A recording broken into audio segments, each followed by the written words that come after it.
ਰਾਜਾ ਸਵਰਗ ਦੇ ਵਿੱਚੋਂ ਅੱਜ ਧਰਤੀ ਤੇ ਆਇਆ।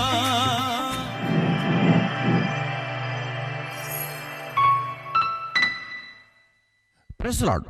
బాగున్నారా? ఈ క్రిస్మస్ శుభదినాల్లో ఈ 2025 క్రిస్మస్ ఆరాధనలు ఆయా ప్రాంతాల్లో ర్యాలీలుగా ఆయా ప్రాంత సంఘాలలో అద్భుతంగా ఆశ్చర్యకరంగా సువార్తను ప్రకటిస్తూ బేదలకు సపోర్ట్ చేస్తూ అనేక ప్రాంతాల్లో క్రిస్మస్ ఆరాధనలు జరుగుతున్నాయి. మన దేశమే కాదు, ఆయా దేశాల్లో జరుగుతున్నటువంటి క్రిస్మస్ ఆరాధనలన్నీ కూడా ఈ రోజున మీ అందరి కోసం చూపించాలని చెప్పేసి కొన్ని వీడియోస్ని తీసుకొచ్చాను. ఆ వీడియోస్ అన్నిటిని కూడా మీరు చూస్తూ ఎంజాయ్ చేస్తూ దేవుని యొక్క కృపను అనేకులకు పరిచయం చేయాలని కూడా కోరుకుంటూ మనము ఒక్కొక్కటిగా ముందుకు తీసుకెళ్దాం. ముందుగా బిలాస్పూర్ ప్రాంతంలో యవనస్తురాళ్ళందరూ కూడా చక్కగా మరి రోడ్ల మీదకి వచ్చి ర్యాలీ చేసుకుంటూ చక్కగా మరి శాంటా క్లాస్ యొక్క డ్రెస్ కూడా వేసుకొని వారు హ్యాపీగా ఆ ప్రాంతంలో క్రిస్మస్ వర్షిప్ జరిగిస్తున్నారు. చూద్దాం.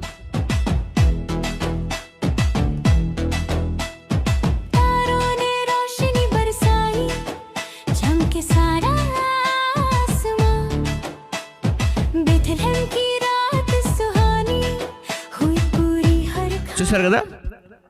ఆ తర్వాత పంజాబీలో ఉన్నటువంటి ఒక సహోదరుడు అద్భుతమైన పాట, ఆకాశం నుండి భూమికి దిగి వచ్చి పరలోకమును విడిచి ఈ భూమిలో అద్భుతంగా మా కొరకు వచ్చావనే ఒక పంజాబీ స్టైల్లో ఒక సాంగ్ పాడుతున్నారు. చూద్దాం. ਰਾਜਾ ਸਵਰਗ ਦੇ ਵਿੱਚੋਂ ਅੱਜ ਧਰਤੀ ਤੇ ਆਇਆ, ਖੁਸ਼ਖਬਰੀ ਸੁਣਾਉਣੀ ਉਹਦੀ ਸਾਰੇ ਜੱਗ ਤੇ। ਵੇਖੋ ਖੰਬਰਾ ਚ ਰੱਚ ਵਾਲੇ ਫੇਰ ਨੱਚਦੇ, ਧਰਤੀ ਤੇ ਪੱਬ ਲੱਗਦੇ ਨਾ ਸਭ ਦੇ। ਵੇਖੋ ਖੰਬਰਾ ਚ ਰੱਚ ਵਾਲੇ ਫੇਰ ਨੱਚਦੇ, ਧਰਤੀ ਤੇ ਪੱਬ ਲੱਗਦੇ ਨਾ ਸਭ ਦੇ। ఆ తర్వాత మనము సిక్కిం ప్రాంత ప్రజలందరూ కూడా మన దేశంలో ఉన్న వారందరికీ కూడా క్రిస్మస్ గ్రీటింగ్స్ తెలియజేస్తున్నారు. చూద్దాం. Merry Christmas, Sikkim people! చూస్తారు కదా?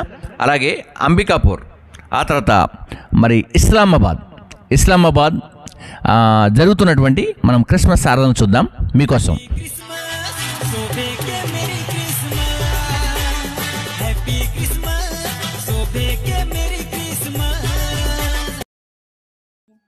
लेकिन आज ये शहर खामोश नहीं। इस्लामाबाद पाकिस्तान का खूबसूरत कैपिटल, जहां पहाड़ों की साए और ठंडी हवा एक निराली खामोशी बिखेरती है। लेकिन आज ये शहर खामोश नहीं।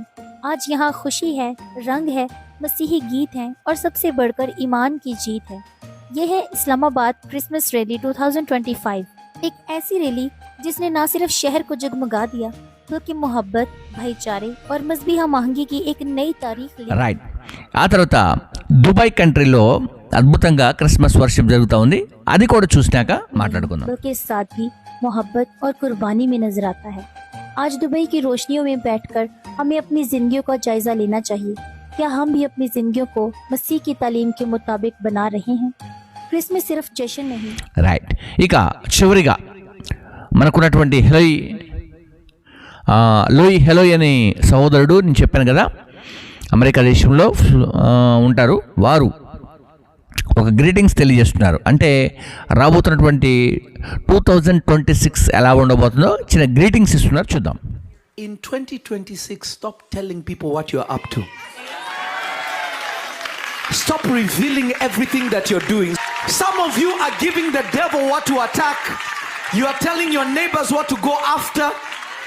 Because not everybody that is smiling with you is for you. In today's world, snakes don't hiss. They say, hey bro, hey sis. Hey bro, hey sis. But if you look in the spirit, it's double tongue. Honesty is good. We should be honest. Right. చూస్తారు కదా? ఈ సమయంలో మీ అందరికీ కూడా శుభాకాంక్షలు. మరి ఈ కొత్త సంవత్సరంలో, రాబోతున్నటువంటి కొత్త సంవత్సరంలో దేవుని యొక్క కృప మీ ఎదుట నిలబడాలని కూడా నేను కోరుకుంటున్నాను. అంతేకాకుండా ఈ క్రిస్మస్ శుభదినాల్లో ఎవరు ఎన్నో రకాలుగా బోధలు చేస్తూ ఉంటారు, ఎన్నో రకాల బోధలు వస్తూ ఉంటాయి. కొంతమంది క్రైస్తవులే క్రిస్మస్ లేదని చెప్పేవాళ్ళు కూడా ఉంటారు. కొంతమంది క్రైస్తవులలో ఉన్నటువంటి వారందరూ కూడా క్రిస్మస్ని వ్యతిరేకించే వాళ్ళు ఉంటారు. సో ఈ వ్యతిరేకం అనేది ఈనాటిది కాదు, ఏ నాటి నుండో వస్తూ ఉంది. అయితే క్రిస్మస్ అనేది క్రీస్తు జన్మదినమే కాదు, క్రీస్తును పరిచయం చేయటం కూడా. క్రీస్తు జన్మ బర్త్డే కాదండి.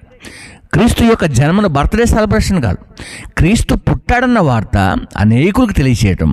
ఎందుకు పుట్టాడు? ఆయన రక్షకుడిగా పుట్టాడు, రక్షణ ఇవ్వటానికి పుట్టాడు, రక్షణ మహోత్సవాన్ని తెచ్చాడు, రక్షణ ప్రజల్లోకి వెళ్ళాలని చూశాడు. తన ప్రజలను వారి పాపముల నుండి రక్షించుటకు ఆయన వచ్చాడు. కాబట్టి రక్షించేవాడు మీ కొరకు పుట్టాడన్న వార్త తెలియజేయటం. అయితే ప్రతిసారి సువార్తల్లోనూ ప్రతిసారి అక్కడక్కడ చెబుతూ ఉన్నాము కదా అంటే, అప్పుడు చెబుతున్నటువంటి మాట ఇప్పుడు కూడా ఇంకా మరీ ఎక్కువగా చెప్పటానికి, అంతేకాకుండా ఈ సందర్భంలో మనకున్నటువంటి బంధువులను, స్నేహితులను, కుటుంబీకులందరినీ కూడా అనేకులకి ఈ వార్తను ప్రకటించడానికి, పరిచయం చేయడానికి ఈ క్రిస్మస్ శుభదినాలు. అర్థమవుతుందా? సో అన్ని ప్రపంచ దేశాల్లో ఉన్నటువంటి ప్రతి ఒక్కరు కూడా ఈ క్రిస్మస్ సెలబ్రేషన్ చేసుకుంటున్నటువంటి వారు ఉన్నారు. ఇక కొంతమంది మొండిగా ఉన్నటువంటి వాళ్ళు ఉంటారు, కొంతమంది బండలాంటి వాళ్ళు కూడా ఉంటారు.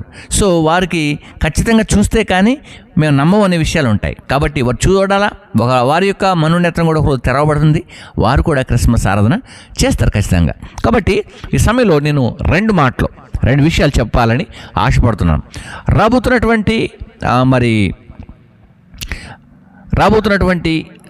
2026లో కొత్త సంవత్సరంలో అడుగు పెడుతున్నటువంటి ప్రతి ఒక్కరికి కూడా నేను ఈ వీడియో ద్వారా మీకు 2 విషయాలను తెలియచేయాలని నేను జ్ఞాపకం చేస్తున్నాను.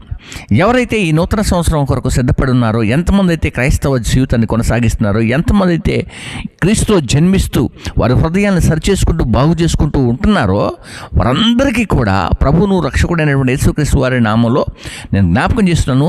ఈ 2025 ముగింపులోనే మీ జీవితాన్ని దేవుడు ఫలభరితం చేయబోతున్నాడు. మీకున్నటువంటి ప్రతి ఆటంకులన్నీ కూడా యేసుక్రీస్తు వారి యొక్క శ్రేష్టమైన నామములో తొలగిపోబోతున్నాయి. మెట్టలు ఉన్నప్పటికీ కూడా, పల్లములు ఉన్నప్పటికీ కూడా, వంకర మార్గాలు ఉన్నప్పటికీ కూడా అవన్నీ కూడా క్రీస్తు రక్తములో అవన్నీ కూడా సరి అయిపోతున్నాయి. నూతన జీవితమును, నూతన బ్రతుకును మీకు దేవుడు ఇవ్వబోతున్నాడు. అంతేకాకుండా రాతి గుండె మీలో నుండి తీసి ఎప్పటి నుంచి ఉన్నటువంటి ఆ కఠినమైనటువంటి బ్రతుకులో నుండి ఒక సున్నితమైనటువంటి అద్భుతమైన జీవితంలోకి మీరందరూ కూడా రాబోతున్నారు. కాబట్టి మీ అందరికీ కూడా 26కి స్వాగతం పలుకుతూ మీ అందరికీ కూడా మరొకసారి wish you happy new year తెలియజేస్తూ ఈ నా మాటలు ముగిస్తాను. క్రిస్మస్ శుభాకాంక్షలతో పాటు ఈ నూతన సంవత్సర శుభాకాంక్షలు తెలియజేస్తాను. కాబట్టి మీరందరూ కూడా మా కొరకు ప్రార్థన చేయండి. మీ అందరి కోసం నేను ప్రార్థన చేస్తున్నాను. ఎప్పటివరకు వీడియోలలో ఉన్న ప్రతి ఒక్కరు కూడా ప్రభువును, రక్షకుడైన యేసుక్రీస్తు శ్రేష్టమైన నామములో శుభాలు తెలియజేసుకుంటూ ఈ నా మాటలు ముగిస్తాను. Bless you.